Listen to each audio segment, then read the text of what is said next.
Bande ko babolingo congolais akufi na mboka Afrique du Sud. Akufi ndenge nini? Je crois mon ami personnel et commandant Congo Anderson de Djobour alobaka tongo midi pokwa. Toyaki kop ata tokenda poto, tokenda Afrique du Sud. Soki obimi di bande ya mboka ezalaka kop salaka angele to bosalaka te. Ba congolais bazali ebele na mboka nyos tu yoko kende. To wela te.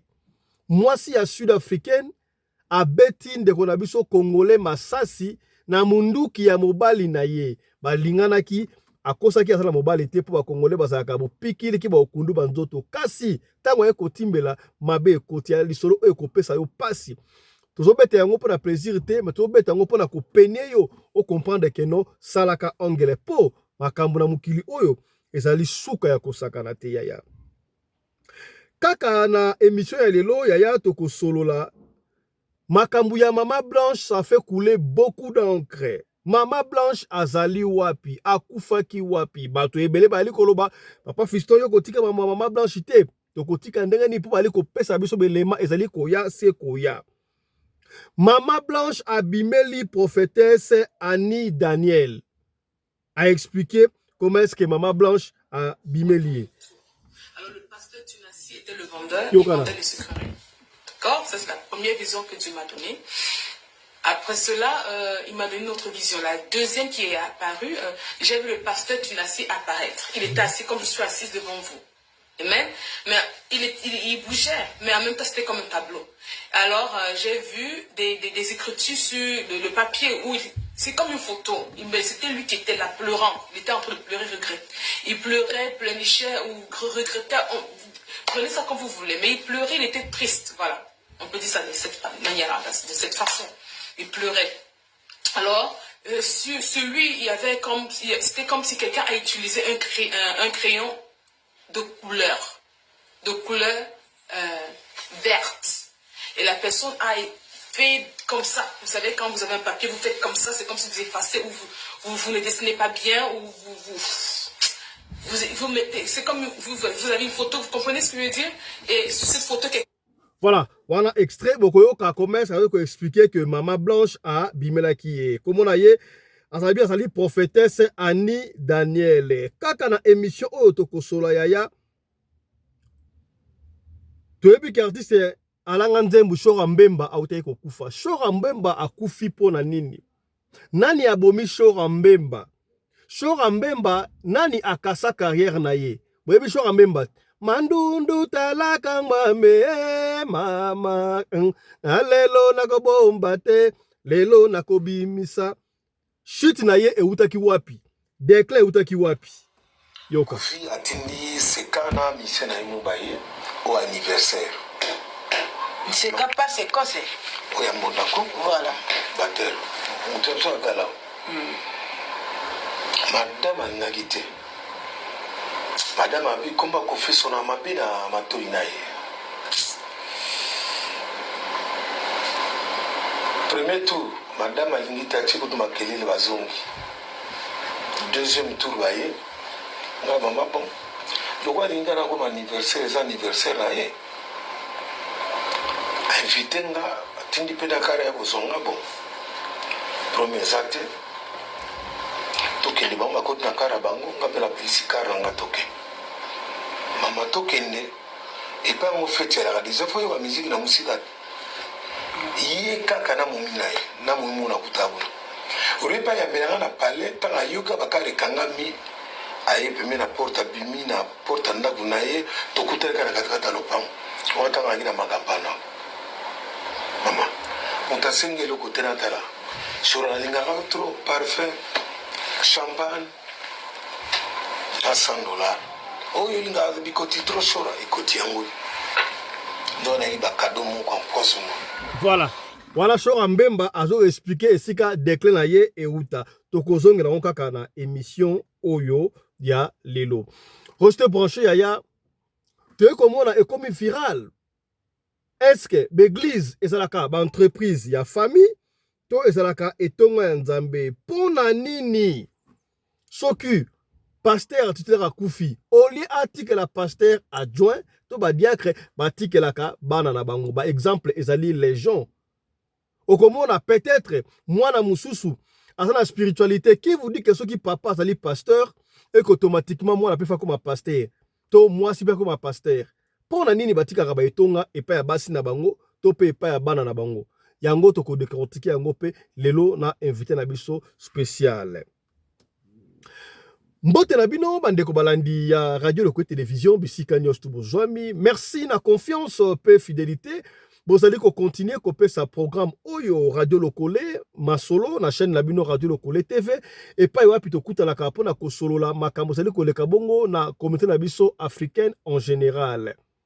Kombo na ngai Fiston Pelende tata ya Sedek ya makambo ezali ko bima se ko bima makambo ezo ko bima se ko bima biso pe to kotika te to ko banda ko ya chaque fois to pesa kabino yalobaka chaque fois po ezali télévision du peuple et sikanyos tout mutu alinga loba ona ba idée noble oleki awa na radio Lokole okoloba awa to lobaka kaka makambo ya pembe vérité ezalaka lokuta te yango to lobaka chaque fois soko pesi li solo to vérifier yango avant ko beta yango kasi mikolo oboni eza bena habitude na biso te ya kotele makana histoire moko ti autant d'épisodes mais nous sommes obligés na makambo Maman Blanche parce que to yeko luka vérité to yeba au pesa ki biso musala to yeba au moins sala émission boya partir émission na ndeko beng ba Fiston et ça bongo te talanga kuta mona ki pe boy bon moi li ba misala odo sala ka ba émission o sala ko ba œuvre éthique alaka.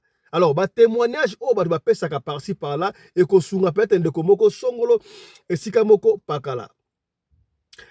Ndeko moko atindi sous image na ye eza vidéo mais to ko tela audio to ko zonga la vidéo na émission o ekoya. Alors bi ya moni Maman Blanche azoko lela ko sakana te sik abotiki ngai boye ndi bo sunga ngai. A expliquer histoire ndenge bandaki. Amoni Maman Blanche.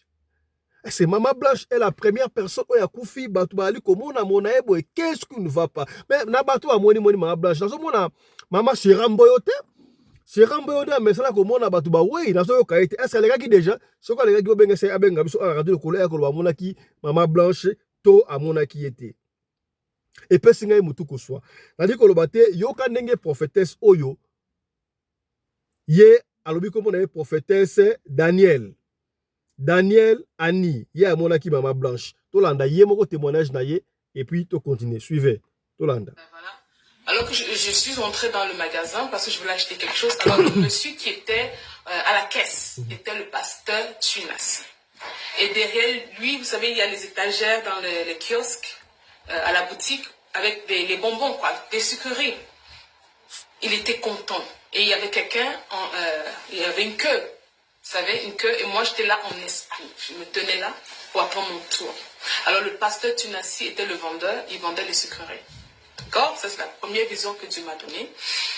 Après cela, il m'a donné une autre vision. La deuxième qui est apparue, j'ai vu le pasteur Tunassi apparaître. Il était assis comme je suis assise devant vous. Amen. Mais il bougeait, mais en même temps c'était comme un tableau. Alors j'ai vu des écritures sur le papier où c'est comme une photo. C'était lui qui était là pleurant. Il était en train de pleurer, regret. Il pleurait, pleurnichait ou regrettait. Prenez ça comme vous voulez. Mais il pleurait, il était triste. Voilà. On peut dire ça de cette manière, de cette façon. Il pleurait. Alors, sur lui, il y avait comme, c'était comme si quelqu'un a utilisé un crayon de couleur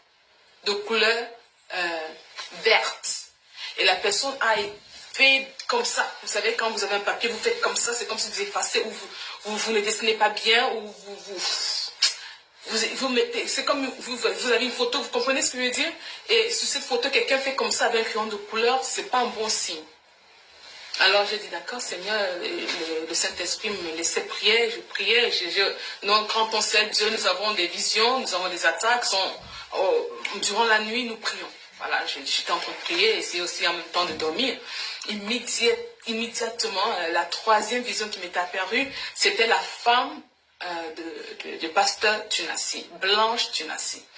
Listen, on vous voit sur YouTube, on vous voit sur Facebook.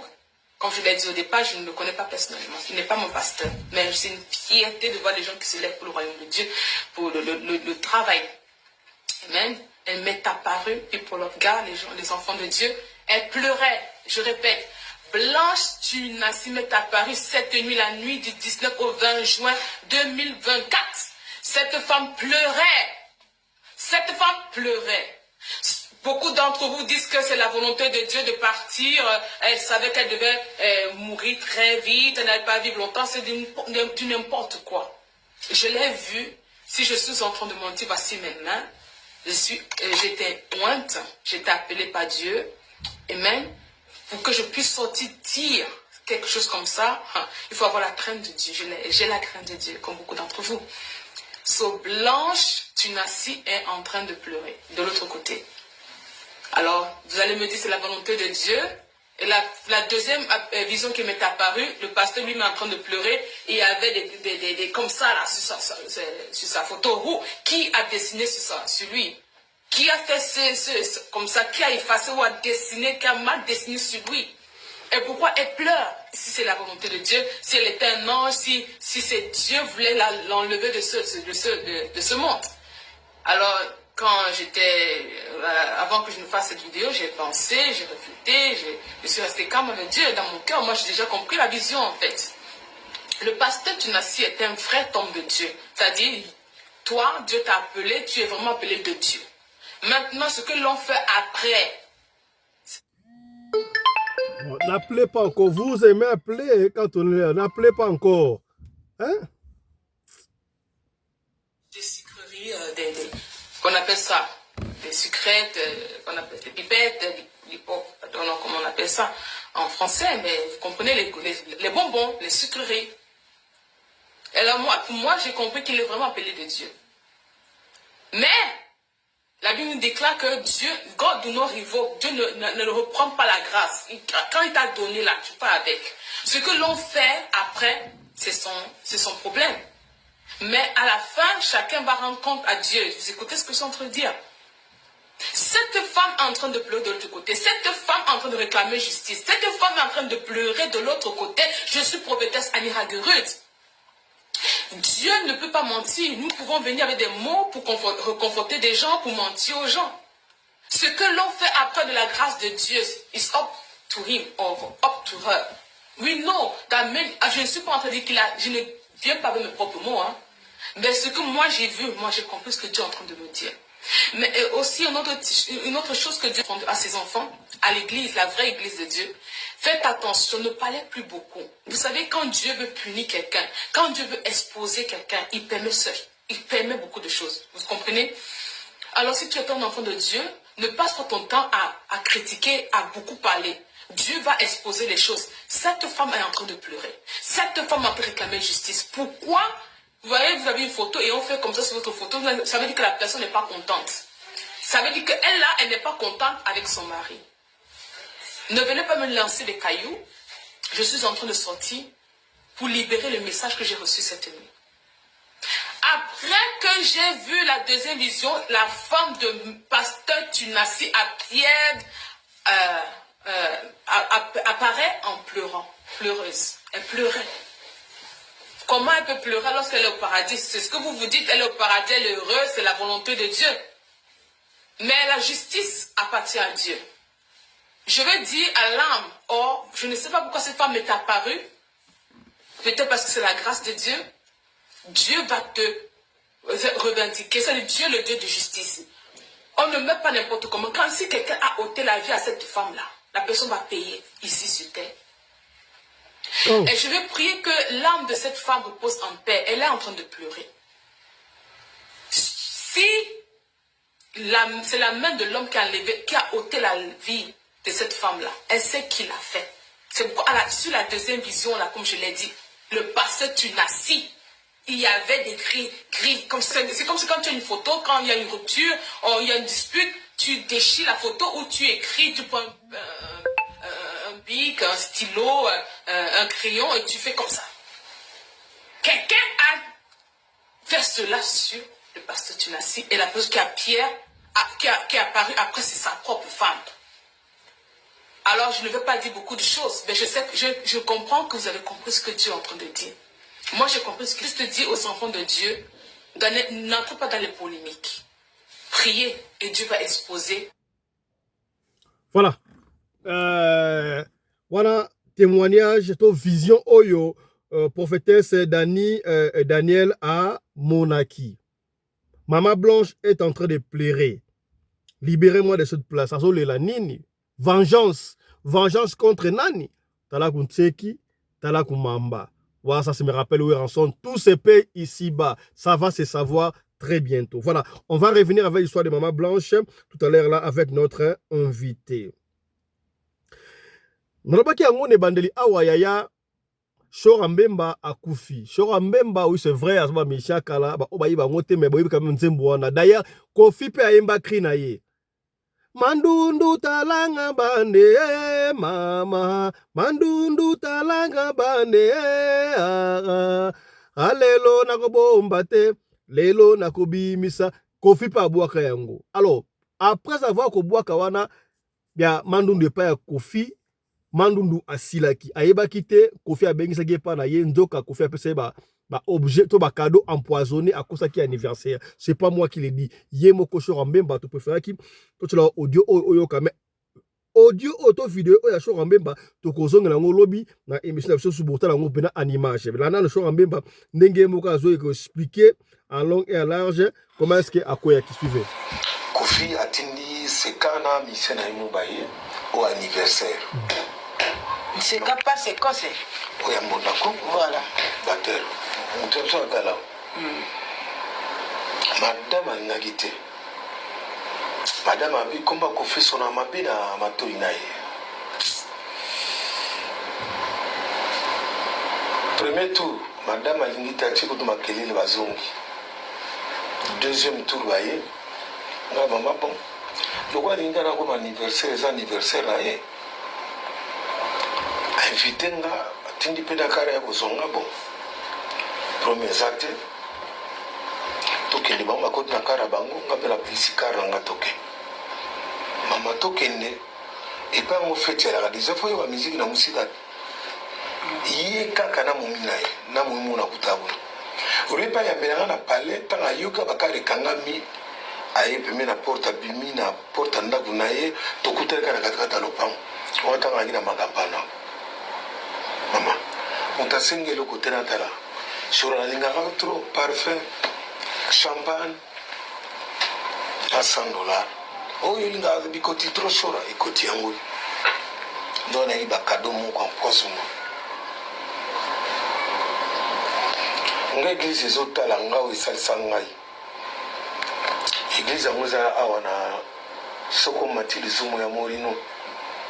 Mais à Katina le pont à Kutumba et côté en Monani donc. Asaranga Jemoko Abumanga Kofi aïe bien ou bien. Pourquoi on a pas section ya pas ma pamba ouf? Ngana otekamando ndembo tekamina ngwesa nini? Abeni nga pesa ngai bakadomo ya mape mama goya na ya madame na nguta nga au sentir late. On dirait yeba kina uti sikali filo. Madame abwakela katina mai. On a pété na concert à Kikwiti lobby tokende na air malu na Kikwiti na kermesse tous avions na tongo talaga avion zaki na place à 17 personnes toi dit 34 okotika nani siko ba mission ba moni na uti pa kufina auto sala ni kolera libosengi na ba mission wa mama oketoke to saka 4 jours na Kikwiti kuyatu hiyo kesi panzani Tilelo. non nazo msaka orchestre orchestre panzani pour na biloko na otozo pa kufi très dangereux type on a pour couper très dangereux ils étaient s'occupent comme ça mais salama na ngamo ko chora même à l'avant de l'eau à liboso et freina kapeno par niveau to comment ina to beta ba production ya ndingi na ndingi mais talero na soka ipa kufinde ngwa mais chance écoute kingai bana botama na simba kisite ya kisi ke biloko na opesa tata oyo ne oke na pale pe na za na ngo biloko na simba kisite bana mana web selo makambu vrai ça mana nga donc Kofi biloko apesa nga chapeau ya Versace apesanga champagne, apesanga $100. Donc yayi biloko moko ya mabe ya kosangana te. Na 6e jour orchestre epanzani nga mpe moto epasuki ngao église esalisanga soko otie tembe na kotinda bino na église yango ya morino eza na soko oleki lizumu après 2 balabala bango bato ayaka mpo sera miso moto afutelako aza kosambela kuna bino nsura makambo lokola bokutana tata mambo asali yo biloko nyonso apesaki yo oyebi motu napesaka champagne balongola ye mosala motu napesaka champagne champagne okofi apesanga motu napesaka champagne balongolaka ye mosala chance kazaka na mbongo na ye nsima aye kosala so kompani aye moko makambo nga nakuta nango na kofinde yango c'est vrai mama eza makambo nakoloba lokuta te c'est vrai donc ka nakuta nango na kofinde yango donc basorcier musicien na mboko bazali. Voilà, ça c'était Shora Mbemba. Shora Mbemba, la Kibindankoi. Ouais, expliquez-moi ça langage qui est. Mais on va revenir sur cette image dans nos prochaines éditions. Voilà. Yaya, pour la nini, tout le monde est comme fréquent. Ceux qui pasteur à Koufi, il faut attika église naye et pas soit ya mwasi naye to et pas ya mwana naye. Okomona pe ba préparer mwana ba na bango très bien. Pour pas ça va succéder bango msuku ba lobaka yango na cher tout haut. Soki na Koufi, mwana nga ko remplacer. Misusu pe mwana a nourrir ba espoir en église. Bon voyez espoir en église tio komona pasteur Akoufi, baye kocha mutu mususu. Donc, exemple, eza légion. C'est dû à quoi? Pour nanini. Mais tant que bandi église, libanga moko, bino se bosa l'église, tant que église ko munene, tant pasteur Akoufi, atikeli mwana na ye. Yango zo pesaka batu mutu ko soi. Nazo ebate za la kanini. Mwana zaki la spiritualité te, nana lo barake soki mwana, soki papa za pasteur, mwana pe fa ko ba pasteur. Nana lo barake soki papa za pasteur, moi c'était fa ko mama pasteur. Eza ndengo wante. Na yambi pona bino nkumu manzambi teyo, ye to ko solo na ye makami baleka kalelo. Makami na succession ba pasteur. Nkumu fumu manzambi mbote na yo.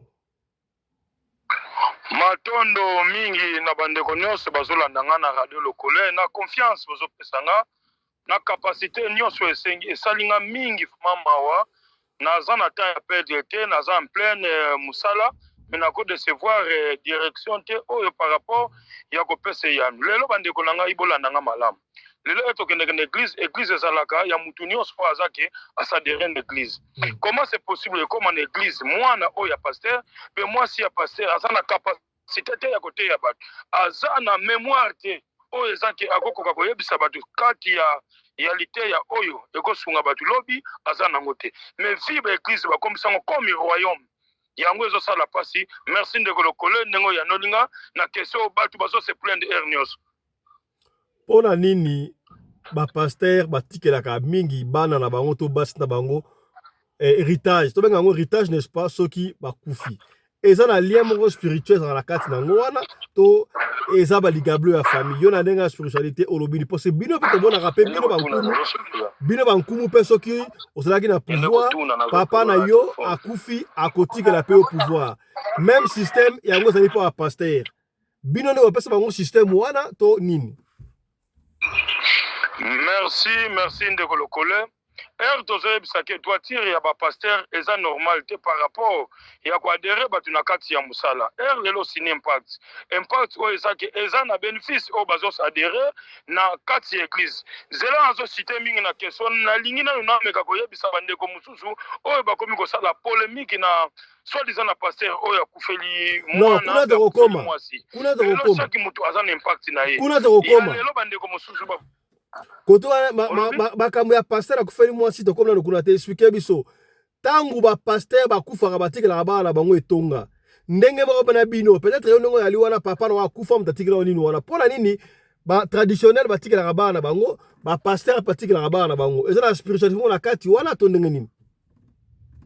ndeko lokole question nango yango pour déjà nazalaki nerveux na question o mususu oyo ke nakoko échappe yango par rapport ya PV ya longo na eloko oyo eza na direction na oyo eza na pouvoir oyo eza na banorme nalobi boye lelo mutu ere azosine impact soi-disant bapaster ndenge baza na impact ya eloko ere ake n'impact wana atie chaque fois ya koadere soki aza témoin be atiango mwasi par rapport ya séance oyo tosalelaka bango soki baye kosadere na église mais ya des pasteurs mosusu oyo baza na connaissance akotala mutu oyo aza na normalité na oyo aza na connaissance eloko atikeli ye soki omoni pasteur atikeli mwana azalaki na banorme te lelo soki nayebisi yo pasteur nini oyo ateyaki asala baplainte akokisaki ata 100 ans asekwaki be 100 ans oyo yazongaki na mabele te yebisanga ye eza pasteur nini yango moni ke biloko oyo baza na banorme ya mosala te bango nyonso mutu mosusu aza na impact ya mwasi mutu mosusu aza na impact ya kotika eloko pa mwana be pa mwasi me mwana aza na connaissance wana te mwana mosusu okomona ye wana na babar mwana mosusu omona ye wana na babwate me papa aza ta pese te me mpo nini abandaki kosalela connaissance ya mwana c'est ça. Mfumu liwa ya mama Blanche, voici à pasteur Tunasi, ça fait couler beaucoup d'encre. Ça continue à couler beaucoup d'encre. Si ka boye, to uti koyoka audio ya prophétesse Daniel alobi amoni mama Blanche azoko lela vengeance. Yo déjà ozalaki parmi batu ya liboso pour ne pas dire la première personne obaki moi si on a kufuna liwa normal te bota la famille na ngo malamu. Mais si ka boye batu bandi ko loba yango. Réaction à yo par rapport à ma parce que la première personne qui est à loi normalité. Réaction par rapport à ma merci ndeko lokole nazo répondre question ya kolanda capacité herba koko ba pesingai pouvoir ya kolanda coutume na banza mutu wa liboso azalaki na détail lelo tozomona ba prophétie e bandi ko bima ya madame boye ya mwasi boye na lobaki nyonso oyo esengi koloba zana ndeko lokole po ezala ba question réponse ming ozala déranger te plus 243 89 44 54 885 plus 243 98 17 013 oyo eza ke nyonso oza na problème nanga oza na problème ya réponse oza na problème ya finance oza na problème de benganga nyonso naza disponible ok répondre ngai question wana pona attaquer yango directement. Mama Blanche azoko senga vengeance molimo na ba monie to uti la prophétesse Daniel sikoyo abi amoni mama Blanche moi c'est pasteur Tunasi azoko senga vengeance yo ozalaki parmi bato liboso baki liwa eza liwa normalité sikoyo réaction à ça liona ntango bato ya komona sikoyo que vous c'est fait il paraît d'après ba vision to mona que eza normalité. Merci ndeko lokole na sepeli mingi ndenge ozongi na réflexionnement ya koyeba makambo na lobaki dès le premier jour eza na mutu oyo apesaki détail te à part mbuta te yo nkumu manzambi na pesaki bino eyano nyonso ke mama akela banorme oyo eza te après une semaine bokomona réaction oyo kopesa bino ke akufaki liwa oyo ezalaki normal te akomona nanu po aza na esika place ya azali te yango wana réponse ndeko lokole. Voilà, tozota mingi te topesa maloba suka sika bolobi na musala osalaka. Merci ndeko lokole na sepeli mingi na oyo nyonso na lobaki na balani na bandimi bamoni capacité eloko lelo nazozongela koloba likambo oyo chaque fois soki nazo répétant mpo maladi wana eza na mutu nyonso lelo ekomoni mbongo na yo ozwi yango ezotia yo mal à l'aise mbongo edirijaka mutu te mutu adirijaka mbongo eza maladi moko impossible oza na problème ya diabète type 1 type 2 par rapport ya absence ya pancréas na kozongisa yango vite na kozongisa na docteur ozongi na banorme oyo nyonso bandaki kolia te oza na problème ya finance oza na problème ya finance condition eza boyi okosala bofelina oyo eza ke ozo adere milimo nyonso ya bato ozongisi yango mbongo ya mabe na ya malamu ezalaka te lelo bato bakomi na polémique ya makambo ya mama ya mwasi ya songolo pasteur autokufa mais er na yebisaki bino détail ya le bato bandimaki ya le bato na yebisaki bino une semaine bokomona ba réaction ya mwasi wana akufaki na liwa oyo ezalaki normal te lelo bamisusu baza na impact balingi kobala te bayebanaka basi te mais toujours na baeglise bazosala plein er bayaka séance er tokundaka biloko oyo esangi akunda tous les 4 coins ya koadere bato nyonso bazala libanda bandeko na ngai bozala na bobangi bozala na droitier mutu moko akimisa yo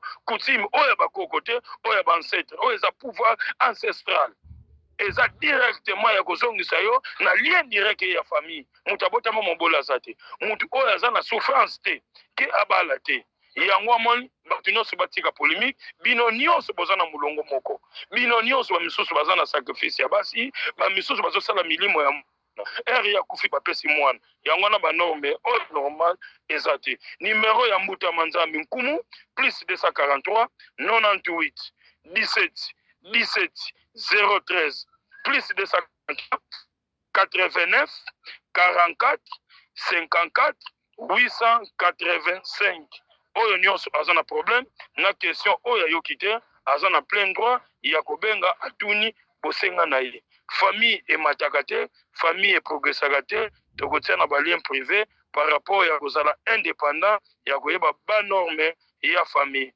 merci ndeko lokole naza en pleine bato ya malade na église ok.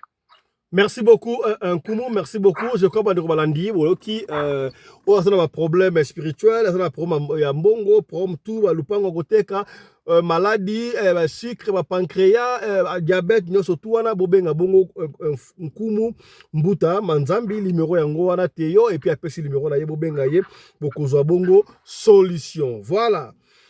Autre chose à présent. Yasika to kobete la oli solo.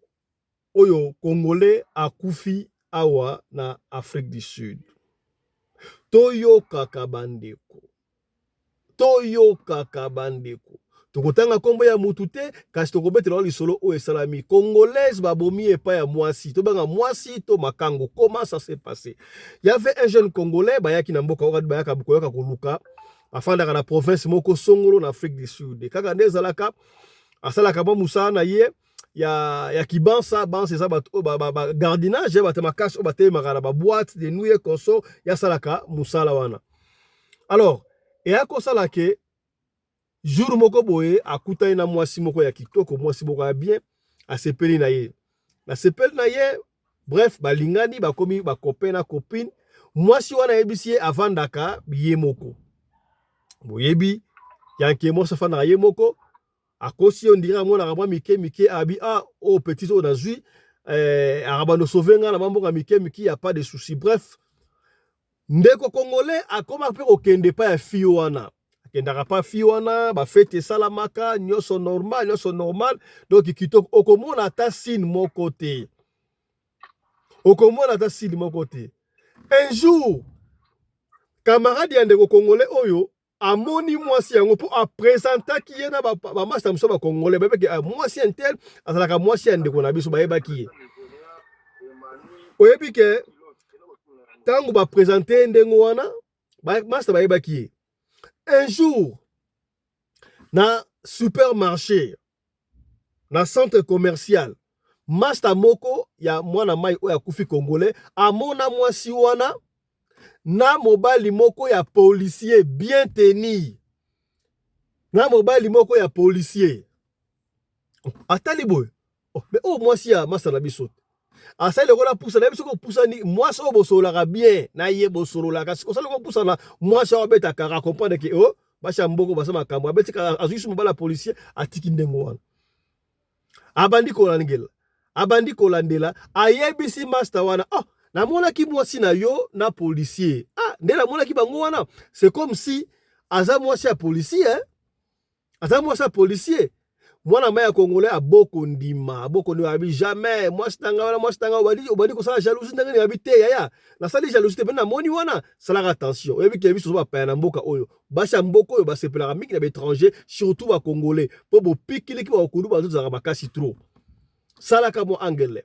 Mwana maya abi te ngala kendaka kuta ndaku na yo mona do ndaku pela ba photo za la raya yemoko aza kuta bana mibale bana kuta tinda bango mboka papa mama na bango nzoka yaya mobali wana ya policier aza pena mobali na ye ya solo fi wana salaka ndenge nini so apesa ni rendez-vous na masa wa congolais wana ya bansa omona fi wana akolongola ba photo nyonso tu ya ndako alimisi ba trace nyonso tu o ya mobali na ye tangu ndeko kongola koya alambeli pa lie nyonso kosa yebike mobali ngaka ero so ekoki afa wana abimisie ba sala ta ba 6 mois ya ndengo wana tangu mabe kokota ndengo wana deuxième camarade aye komona susu bango ndengo wana na mwasi na mobali ya policier na abi ayaya mekana kolanda masio siko qu'est-ce s'est passé epesi epeni epeti abi demas ba yosinga boy na mekana kosala yoka siko lisolo mobali na sikoyo aye kozwa congé na musala ya 4 jours mwasi wana kosi camarade o congolais que non en tout cas pendant 4 jours na osala te na kokende epai ya mama na biso na mboka po bakendaka mboka fort c'est vrai po meate congolais pandimi na ye oyebi ke congolais abi je vais vérifier ce que moi so ake mboka to ake mboka te pendant que moi c'est ake mboka congolais leki kota ndako wana amoni mutuka ya police ya Afrique du Sud etelemi devant lupa pour ça que lupangu pena yemo mutuka ya police etelemi awa na ndenge nini aleki na ex comment na mutuka aleki na epa ke tanga ke ya poseni boso abengi siko mwasi yango wana comment tu vois abengi na ko boni yo kosa kinga yaya atante ka ndengo wana yo kosa kinga do yo saka na bala policier okosa nga ndengo wana po nini na mode mbalo ya policier amekine ka ndengo wana nzoka pezui mwasa bien tout côté ngana linga ka mingi na koluka yo to solola to kutala dans 4 jours ye pa tena si dans 4 jours, moi, je suis bengi ba kutani quelque part à expliquer à non. En tout cas, on a séparé na mingi na boya ko yebisa ko na mbala policier. So ki na ebisi yo orotika nga en tout cas na se retrouver makasi ndenge osaka nga ndenge wana bi biso ya Congo tulinga makambo wana te. Oza mwasi ya mutu basimba kate biso ya Congo to yebi to na culture wana et surtout likola ngosusu mwasi ya policier ya mboka oyo nga na linga makambo te. Abondeli basai lokola bazonga ni mekomi ya keba kongola bali koluka moyen aboya ti jumso abi bamas ba timsa yaya ti kama relation pour mabe ya okota jumso akota la pene srabia te natiki oyebi ka benga mwasi wana pa benga boni en tout cas nga moyen to na so ezate tokuta la soute po ekosimba te tokuta la soute ekosimba te donc na lingi na soute moi ça na essayer non tokuta na kasi ya suka to solola ngana yo face à face sikabo